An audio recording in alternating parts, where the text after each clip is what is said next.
বিরতির পর ফিরে এলাম।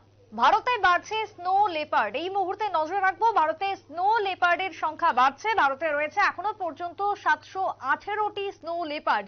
অরুণাচল প্রদেশে স্নো লেপার্ডের সংখ্যা বাড়ায় খুশি বন দপ্তর। স্বাভাবিকভাবে যে লেপার্ড আমরা দেখি তাই বর্তমানে বিলুপ্তির পথে, কিন্তু সেই জায়গাতে দাঁড়িয়ে স্নো লেপার্ডের সংখ্যা বাড়াতে স্বাভাবিকভাবে বন দপ্তর খুশি। ভারতের জন্য যা খুশির খবর।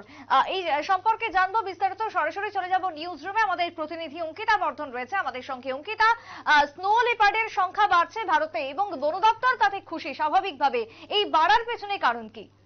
দেখো, বর্তমানে পরিবেশ, জলবায়ু, বন এই সমস্ত পরিবর্তনের ফলে কি হচ্ছে, বিভিন্ন জায়গায় কিন্তু বিভিন্ন পশু পাখিরা এই মুহূর্তে বিলুপ্তির পথে। আমরা দেখতে পাচ্ছি প্রতিনিয়ত বিভিন্ন জায়গায় বন কেটে ফেলা হচ্ছে, বন ধ্বংস করা হচ্ছে, দাবানলের মতো ঘটনা ঘটেছে, বা কোথাও দেখা যাচ্ছে যে বরফ গলছে, যার ফলে বিভিন্ন পশুরা কিন্তু এই মুহূর্তে প্রায় বিলুপ্তের পথে। সেখানে স্নো লেপার্ড সেটিও কিন্তু আমরা বলতে পারি একেবারে বিলুপ্তের পথে ছিল, কিন্তু এই মুহূর্তে কেন্দ্রের তরফ থেকে একটি রিপোর্ট পেশ করা হয়েছে এবং এই রিপোর্ট এই মুহূর্তে সর্বপ্রথম ভারত রিপোর্টটি পেশ করেছে। এর আগে কখনোই বন দপ্তর এই ধরনের রিপোর্ট পেশ করেনি। এই প্রথম 2024 ইংরেজি বর্ষে তারা একটি রিপোর্ট পেশ করেছে এবং সেই রিপোর্টে বন দপ্তর তুলে ধরেছে যে এই বছর সবথেকে বেশি স্নো লেপার্ডের সংখ্যা বৃদ্ধি পেয়েছে, অর্থাৎ তুষার চিতার সংখ্যা বৃদ্ধি পেয়েছে। বিশেষ করে এই স্নো লেপার্ড কোথায় দেখা যায়? যে জায়গায় তুষারপাত হয়, যে জায়গায় বরফ থাকে, সে সমস্ত জায়গায় বেশিরভাগ ক্ষেত্রে এই স্নো লেপার্ড দেখা যায়। ভারত তো দূরের কথা, আমরা এই সমস্ত স্নো লেপার্ড দেখতে পাই কোথাও আমেরিকা, বা আমরা কোথাও দেখতে পাই বিভিন্ন একেবারে গ্রিনল্যান্ড, সে সমস্ত জায়গায় এই ধরনের স্নো লেপার্ডের সংখ্যা বা বৃদ্ধি পেতে দেখা যায়, বা স্নো লেপার্ডের সংখ্যা সেখানে দেখা যায়। কিন্তু এই মুহূর্তে ভারতের বন দপ্তর একটি খুশির খবর দিয়েছে। ভারতের বন দপ্তর জানাচ্ছে এবার আমাদের ভারতে যে সমস্ত শীতের রাজ্য রয়েছে সেই সমস্ত জায়গায় এই মুহূর্তে স্নো লেপার্ডের সংখ্যা বৃদ্ধি পেয়েছে। সর্বপ্রথম হচ্ছে লাদাখ, যেখানে প্রায় আমরা বলতে পারি 12 মাস কনকনে ঠান্ডা থাকে এবং সেই জায়গায় সব থেকে বেশি স্নো লেপার্ডের সংখ্যা বৃদ্ধি পাচ্ছে। তোমাকে যদি একটু পরিসংখ্যানটা আমি তুলে ধরি, তবে বলা হয়েছে যে দেশে বর্তমানে স্নো লেপার্ডের সংখ্যা এখন 718। এর মধ্যে লাদাখে রয়েছে সব থেকে বেশি, সেখানে 477।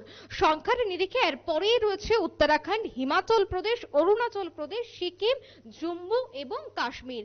অর্থাৎ জম্মু, কাশ্মীর, সিকিম, অরুণাচল প্রদেশ প্রায় সময় সেখানে সব থেকে বেশি শীত পড়ে থাকে এবং এই মুহূর্তে যেহেতু গোটা দেশ জুড়ে শীতের আবহ বিরাজ করছে, শীতের আমেজ পরিলক্ষিত হচ্ছে, তাই সেক্ষেত্রে এই মুহূর্তে এই সমস্ত শীত প্রধান রাজ্যগুলিতে কিন্তু স্নো লেপার্ডের সংখ্যা বৃদ্ধি পাচ্ছে। এদিকে 2024-এর এই শীতকালীন খেলো ইন্ডিয়া গেমস শুরু হতে যাচ্ছে ভারত সরকারের, আর এই লোগো এবং মাস্কট প্রকাশ করা হয়েছে এই মুহূর্তে।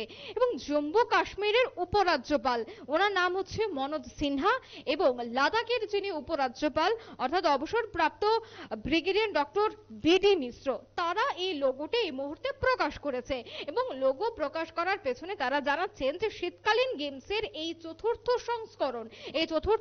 সংস্করণে মাস্কট হচ্ছে তুষার চিতা। অর্থাৎ বন দপ্তর যে রিপোর্ট পেশ করেছে সেই রিপোর্টের নিরিখে এই মুহূর্তে কিন্তু যে খেলা অর্থাৎ শীতকালীন খেলো ইন্ডিয়া গেমস, সেই ইন্ডিয়ান গেমসের লোগোতেও এবার তুষার চিতার ছবি থাকবে, তুষার চিতার লোগো থাকবে এবার সেই খেলায়। অর্থাৎ তুমি বুঝতেই পারছো যেভাবে আবহাওয়ার পরিবর্তন, জলবায়ুর পরিবর্তন, সেই জায়গায় দাঁড়িয়ে বন দপ্তর থেকে শুরু করে পরিবেশবিদরা অনেকটাই চিন্তিত ছিল। তারা বলছিল যে বিভিন্ন জায়গায় দাবানল বা বরফ গলার ফলে গরম বলো বা শীত প্রধান যে সমস্ত রাজ্যগুলি রয়েছে সেখানে অনেকটাই বন্য প্রাণীদের সংখ্যা ধীরে ধীরে কমতে শুরু করেছে, অর্থাৎ প্রায় বিলুপ্তের পথে। সেক্ষেত্রে আজ যখন বন দপ্তর এই রিপোর্টটি প্রকাশ করে, তাকে কেন্দ্র করে কিন্তু আমরা বলতে পারি খুশির খবর গোটা দেশ জুড়ে। যেখানে আমরা বলতে পারি দেশে স্নো লেপার্ডের সংখ্যা অত্যাধিক কম ছিল, সেই জায়গায় কিন্তু আজকের দিনে দাঁড়িয়ে প্রায় 718টি স্নো লেপার্ড এই মুহূর্তে দেশের মাটিতে রয়েছে। ঠিক তাই অঙ্কিতা, দেখো এই স্নো লেপার্ড একটা সময় আমরা দেখতেই পাই না বা দেখা যায় না আমাদের সাধারণ ভাবে। চিড়িয়াখানাতে গেলেও আমরা লেপার্ড দেখতে পাই, সাধারণ লেপার্ড, কিন্তু সেটাও সংখ্যায় খুব কম, এখন প্রায় কমে গেছে বলাই চলে। তা সেই সমস্ত চিতার ক্ষেত্রে কি কোনো বেড়েছে, এমন কি কোনো খবর রয়েছে? দেখো, আমরা দেখেছিলাম এর আগেও চিতা বা বাঘ প্রায় বিলুপ্তের পথে ছিল, বা বিভিন্ন জায়গায় দেখা গেছে যে বিভিন্ন চিড়িয়াখানায় বাঘেদের সংখ্যা কমেছিল, যার জন্য দেখা গেছে ভারতের প্রধানমন্ত্রী তিনি আফ্রিকার জঙ্গল থেকে বাঘ নিয়ে এসেছিলেন দেশের বিভিন্ন চিড়িয়াখানায়, দেশের বিভিন্ন অভয়ারণ্যে সেই বাঘগুলিকে রাখা হয়েছে। কিভাবে এখন বন্য প্রাণীগুলিকে সংরক্ষণ করা যায় তার জন্য কিন্তু আমরা দেখতে পাচ্ছি যে দেশের প্রধানমন্ত্রী থেকে শুরু করে যিনি বন মন্ত্রী রয়েছেন, দেশের যিনি কেন্দ্রীয় বনমন্ত্রী রয়েছেন, তিনি কিন্তু এই মুহূর্তে গোটা বিষয়ে জোর দিচ্ছেন। যে সমস্ত জায়গায় দেখা যাচ্ছে যে একেবারে বন্যপ্রাণী প্রায় এখন নেই, বিলুপ্ত হয়ে যাচ্ছে, কোথায় দেখা যাচ্ছে যে একেবারে বিভিন্ন অসুস্থতার কারণে মারা যাচ্ছে, এবার সে সমস্ত জায়গায় একটি রিপোর্ট পেশ করা হচ্ছে। আমরা কিছুদিন আগেও দেখেছি যে ভারত সরকারের পক্ষ থেকে বিভিন্ন জায়গা থেকে, বিভিন্ন অভয়ারণ্য, বিভিন্ন রাজ্য থেকে একটু রিপোর্ট নেওয়া হয়েছিল যে কোন জায়গায় কেমন বন্যপ্রাণী বা কেমন পশু রয়েছে, তাদের অবস্থা কেমন রয়েছে। সেই রিপোর্টের ভিত্তিতে দেখা গেছে যে বাঘের সংখ্যা ভারতে অনেকটাই কম ছিল। তাকে কেন্দ্র করে দেখা গেছে বিভিন্ন জায়গা থেকে, আফ্রিকা থেকে শুরু করে বিভিন্ন জায়গা থেকে বিভিন্ন বাঘ আনা হয়েছিল।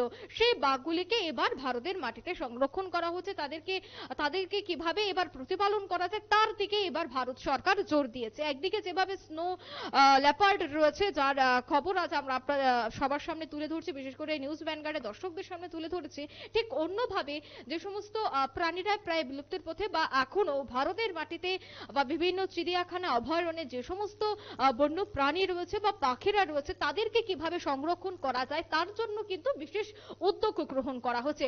যদিও বিভিন্ন জায়গা থেকে বিক্ষিপ্ত ছবি উঠে আসে, কখনো দেখা যায় যে চিড়িয়াখানা বা অভয়ারণ্যের দায়িত্বে যাদেরকে রাখা হয়, অর্থাৎ যে সমস্ত আধিকারিকরা তার দায়িত্বে থাকেন, তাদের কিছু গাফিলতি থাকে, যার ফলে অনেক সময় দেখা যায় যে সঠিক সময়ে তারা খাবার প্রদান করেন না বা দেখভাল করেন না, বা খাবার দাবারের একটা সমস্যা থাকে। সেই ক্ষেত্রে কিন্তু আধিকারিকদের একটা গাফিলতির অভিযোগ বারংবার আমরা উঠে আসে, এবং সেই অভিযোগ আমরা সাধারণ মানুষের সামনে তুলে ধরি।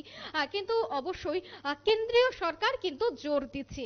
এখন শুধুমাত্র কেন্দ্রীয় সরকার জোর দিলে তো হবে না, সাধারণ আধিকারিকদেরকেও তার বিষয়ে নজর দিতে হবে, তাদের কাজের ভূমিকা বা তাদের কাজের অগ্রগতিটাকে বাড়াতে হবে। কিভাবে দেশের বিভিন্ন বিলুপ্তির পথে যাওয়া পশুদেরকে কিভাবে সংরক্ষণ করা যায় তার জন্য নজর দিতে হবে। তবে আজকে যেভাবে আমরা স্নো লেপার্ডের কথা তুলে ধরেছি, আগামী দিনে বহু বিলুপ্তি বা বহু পশুদের কথা, বহু প্রাণীদের কথা আমরা অবশ্যই তুলে ধরতে পারবো, এবং তা কিন্তু হবে আমাদের দেশের জন্য খুবই একটা খুশির খবর। সুপ্রীতি, একদমই তাই।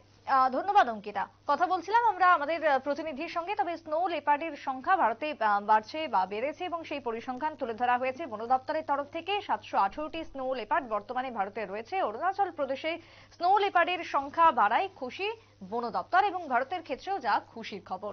ছোট্ট একটা বিরতি নিচ্ছি, ফিরছি বিরতির পর, সঙ্গে থাকুন।